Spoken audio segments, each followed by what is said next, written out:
Hello, hi guys! Magandang hapon sa inyo lahat. This is Gino Rodriguez, Pamasagari Channel, a faith healer, also matarder. So ngayong hapon na to, tignan natin na nagsasabihin sa iyo ng ating mga gabay. So this is the special gabay for the month of February 21 hanggang February 27 for the sign of Aquarius. So Aquarius, welcome to my channel. Ano kayang messages, advices, and spirit guides ang ating masasagap for today's video? Kano naman kayang energy o kaganapan sa buhay ng mga Aquarius ang ating mga hagilap. So guys, this reading is a general reading lamang. Hindi lahat makaka-resonate. Kunin lamang po ang makaka-relate sa inyo and comment down below kung kaninong energy ang ating nasagap. And of course, don't forget to like and subscribe my channel and hit the notification bell for more videos update. And of course, maraming salamat po sa mga walang sawang pagsuporta sa aking channel. Lalong-lalo na yung hindi nag-i-skip ng ads. Naway pagpalain kayo ng Diyos at may kapal, siksik-liglig na guumapaw na biyaya ang manumbalik sa inyo. So guys, umpisahan na natin ang laban for the sign of Aquarius. Angel Spirit Messages give me an information. Ano kayang gusto sabihin sa iyo ng ating mga baraha? Angel Spirit, so there's an Eight of Cups. So there's a letting go, no?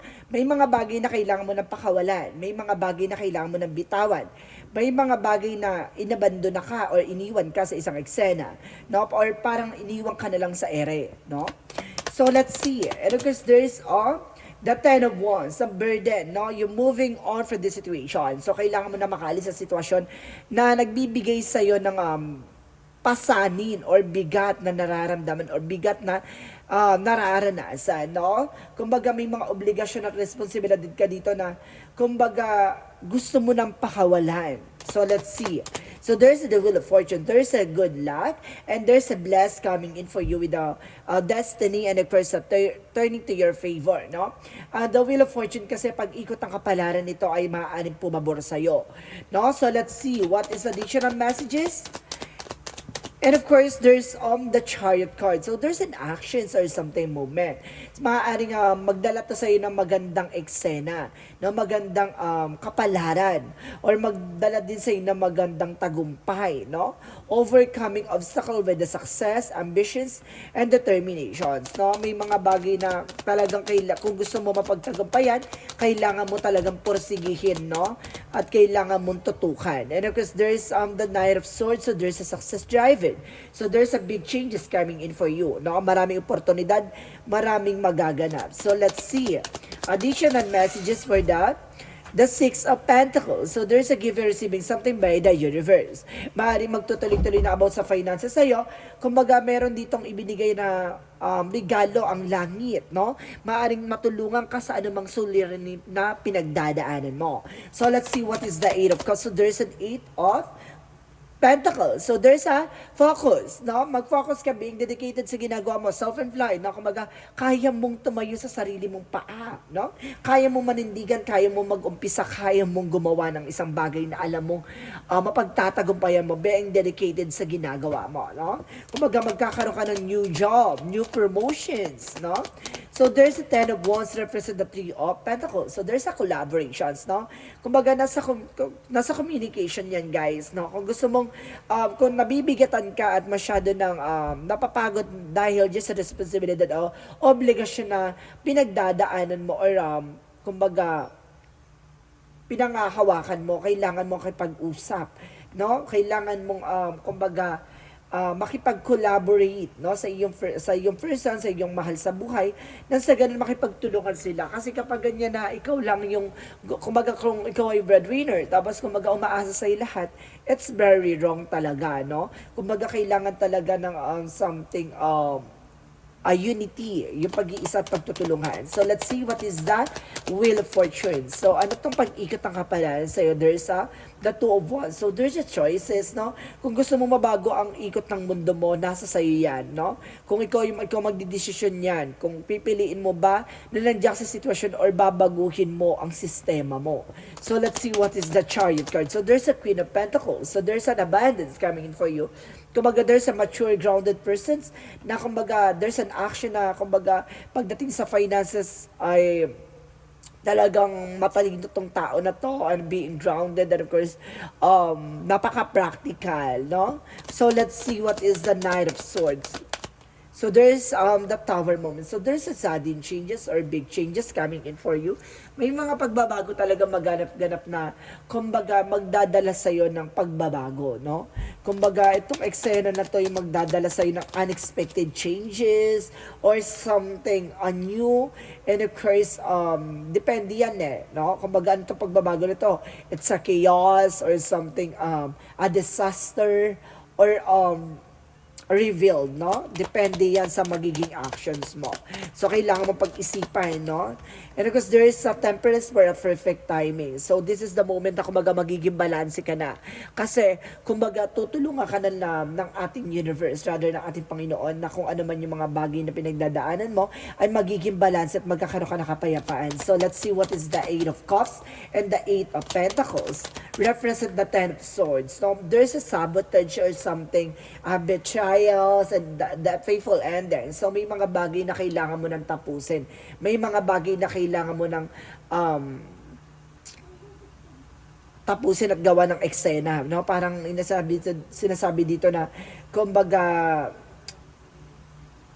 kung may mga bagay na hindi mo na kaya, wag mo nang ipagpatuloy pa, no? Walking away, no, from the situation.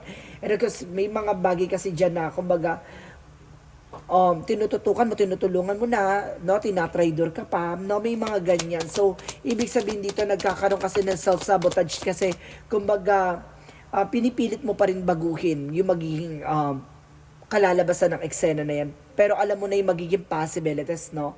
Kumbaga, kailangan mo na lang mag-moving on, no? Kailangan mo na lang mag-let go. So, there's the Ace of Swords, there's a breakthrough, no? At the end of that time, malalaman mo at matutuklasan mo kung ano yung mga nangyayari behind your back. So, there's the Ace of Pentacles. So, see, there's a potential for abundance. Nandun na yung kasaganahan no? Kumbaga, mayroong kang kakayanan para maging maunlad na tao, no? May mga bagay lang talaga na ano kayo, no, nakakarangan ka ng tagumpay mo dahil dun sa mga obligasyon o responsibilidad mo.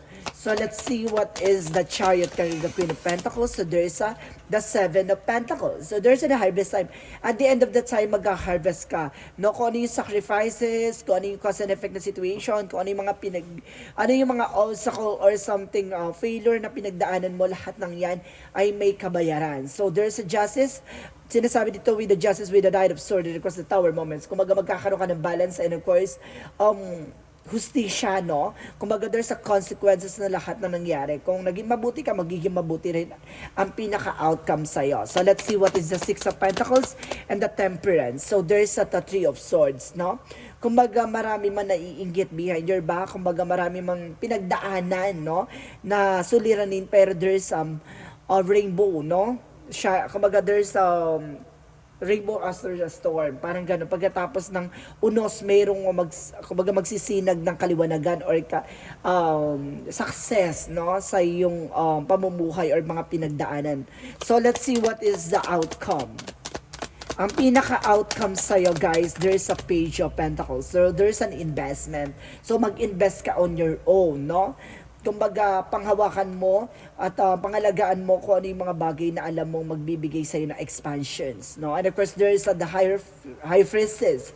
So there's a hidden agenda or hidden enemies. Maraming misteryo sa likod ng mga kaganapan mo, no? Kumbaga, may mga bagay na hindi ka pa nakikita. May mga bagay na kailangan mo pantuklasin at palamin. May mga bagay na ipapakita pa lang sa'yo ng universe, rather ng ating Panginoon, no? May mga bagay lang talaga na kumbaga nilalatag sa'yo or parang iniihain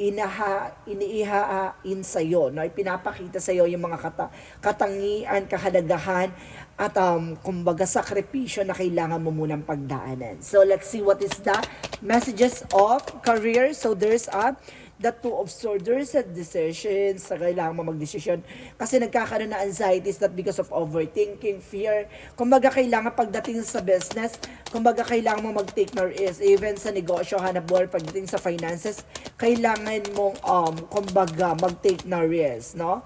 Kumbaga kung hindi kaya, wag ilaban. Kung may mga bagay na kumbaga kaya mo pa at sobra at meron ka pang may extra ka pa, ilaban mo, no?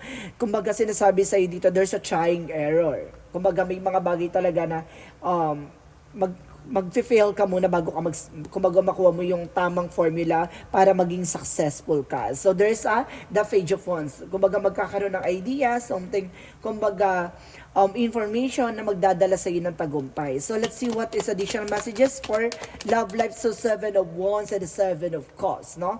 Protectionan mo yung inyong relationship, no? Laban dito sa mga nanggugulo sa inyo. There's a dream coming true. Marami kayong pangarap sa isa't isa. May mga bagay lang talaga na ginugulo kayo ng mga nasa paligid mo, no? So let's see what is additional messages for health. Sa health mo, there's a 5 of pentacles. So, kaugnay ang health mo, finances mo. Kapag nai-stress ka, kumbaga nagkakaroon ka ng sleepless night. Unfortunately, nagkakaroon ka din ng hair loss, no?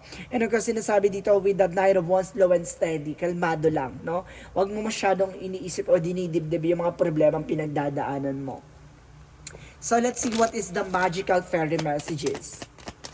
For magical fairy messages, there's all the love lives. So, malaking factor sa iyo ang love life dito, guys, no? So, let's see what is additional messages for angel spirit guides.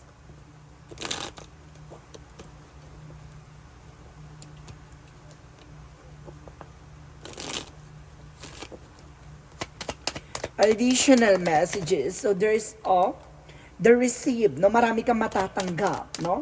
Dapat open ka sa mga possibilities. So, there's a contract commit and there's a career. So, kumaga may mga bagay talaga na kailangan mo munang isugal, no, bago ka manalo. There's a chemistry. No, some of you, pagdating sa love life talaga, malaking factor pagdating sa love life sa'yo. Kasi there's a love life chemistry, at the same time, there's an ego. No, para siguro mataas ang pride nyo sa isa't isa. Or either may ego dito, no, nagbibigay ng limitation sa inyo, kaya nagkakaroon ng fear. At the same time, there's detachment, nagkakaroon ng coldness, no, kumbaga nagkakaroon ng drama, or either nagkakaroon ng panlalamig, no. So let's see what is Archangel Michael messages for you. For Archangel Michael, so there's a prayer will help you from this situation. Na magdasal ka lang, makakatulong daw si Archangel Michael para sa sitwasyon na kinagagalawan mo. At the same time, there's this situation is already resolved. Nasolusyon na yung mga problema mo, no? Kumbaga natapos na, some of them, no? And there's a spend more time outdoors. So, kailangan mo mag-spend ng oras sa labas, no? Masyado ka na sigurong nakukulong sa iyong tahanan, no? So, nakukulong ka sa mga problemang pinagdadaanan mo. So, let's see what is the Romance Angels. Romance Angels represent calling to your soulmate, no? Kumbaga, umihingi ka ng gabay dito para kung sino talaga yung para sa'yo ay para sa'yo. So, there's a past life. So, some of you may, there's a person coming back, or there's a information dito, there's a twin flame or soulmate connection na talagang babalik from the past. So, let's see what is additional messages. So, there's a school. No? May mga bagay na kumbaga, nakuha mo na yung kasagutan sa lahat ng mga bagay-bagay, no? Natutunan mo na. There's an animal. So, some of you guys know, animals lover. So, let's see what is the chakra messages. So, there's a confusion. So, may mga part na naguguluhan ka. May mga part na parang, na nag-overthink ka rather, no? And of course, there is a forgiveness. So, may mga bagay dito na, kumbaga, kailangan mong ipagpatawad. Kasi, kumbaga, baka yun yung nagsisilbing blockages, kaya hindi ka umusad, no? And there's a growth, no? Magkakaroon ka ng growth and expansion. So, let's see what is additional messages. And of course, there's the golden children. So, some of you guys, no, there's a rare gifts. May regalo sa iyo ang universe na kakaiba, no? Na hindi katulad ng iba. Parang ganon. Mayroon kang katangian na, kumbaga, ikaw lang ang meron ganon, no? There's the water your garden. So, there's a body care rest. So, kailangan mo magpahinga. No, kailangan mo magpa-massage or ganyan. Kumbaga, relax. So, let's see what is Archangel Raphael. So, use your natural healing abilities. So, some of you meron kayo spiritual abilities, no? Kumbaga, may kakayanan ka rin, psychic abilities like that, or massage therapist, or something na kakayanan mo. So, let's see what is the angel's answer. So there's a within the next few weeks. So mga susunod na linggo, magkakaroon ng mga pagbabago. So there's a perfect timing. So this is the moment na kumbaga inilagay na talaga at tinadhana na talaga na itong panahon na to at itong pagkakataon na to ay para sa iyo. So there's a don't stop. No, wag kang titigil, wag kang hihinto, ilaban mo lang 'yan. So sinasabi ng don't stop, and of course there's a perfect timing. So ibig sabihin dito ilaban mo, guys, no, ilaban mo. So let's see what is the Moonology. What is the Moonology? So there is the energy is gaining momentum. So etong eksena na to ay hindi mo makakalimutan. And there's a new start is coming. So magkakaroon talaga ng bagong eksena at bagong simula. So let's see what is additional messages for Angel Spirit, guys. So there is a failure. I told you so. May mga bagay na kumbaga pagdadaanan ka, no? Hindi lahat ng laban ay maipapanalo mo, no? And there's the blame, no? Wala kang iba sisisihin kundi sarili mo. No, responsibility mo ang sarili mo. There is a service, no? Some of you public servant, no? Some of you tumutulong sa ibang tao, no? So let's see what is additional messages. So there's the inner truth. So may mga bagay dito ay katotohanan na mailalantad, no? And there's an evolutions, no? May mga bagay dito na mailalantad sa at malalaman mo at matutuklasan mo. So let's see additional messages. So there's a balance. So kailangan mo maging balance, no? Kumbaga sa mga kinagagalawan mo. So let's see what is additional messages for the energy. So there's the contract. So some of you, kumbaga magkakaroon ng something marriage contract or something kontrata, no? Kasi there's a love life and of course pagdating sa pag-ibig So there's a chemistry and love life. So baka malaking factor nito is marriage contract. At the same time, there's a strategy, no? Gamitin mo raw tong strategiya. No, and there's an envy. No, some of you may ego talaga dito, guys. No, there's a drama.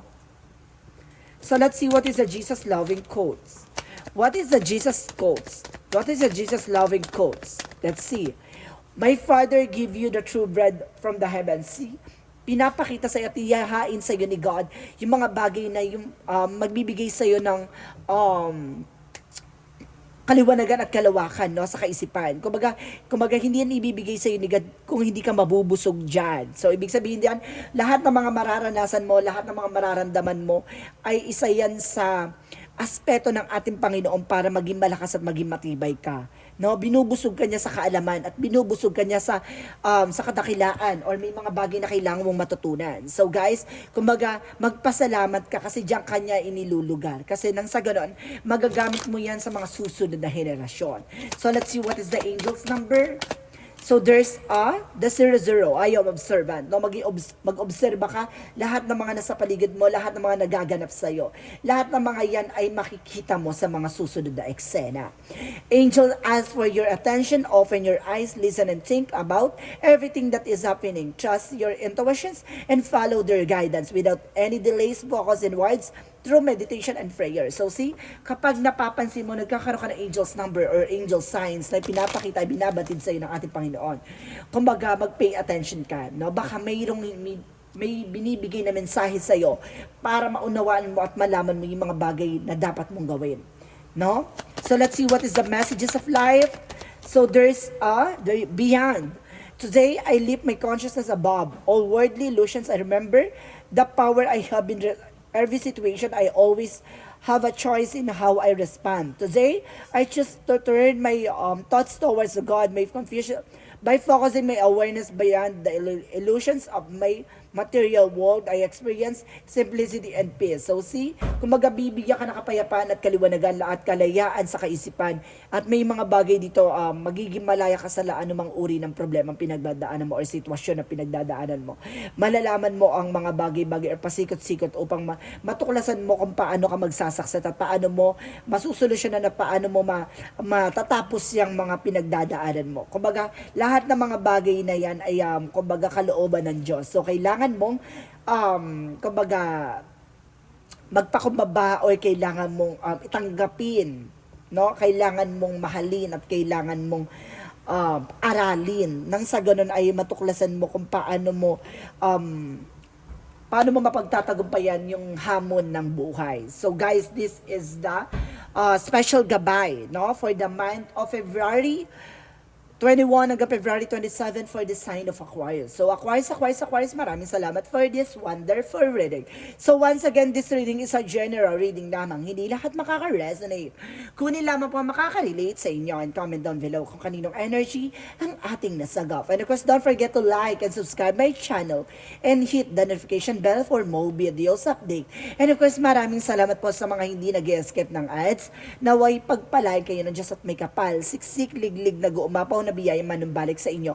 And of course, guys, maraming salamat po sa mga nag-share ng aking videos sa anumang uri ng social media platforms. Maraming salamat and see you in the next video. Bye-bye and babush!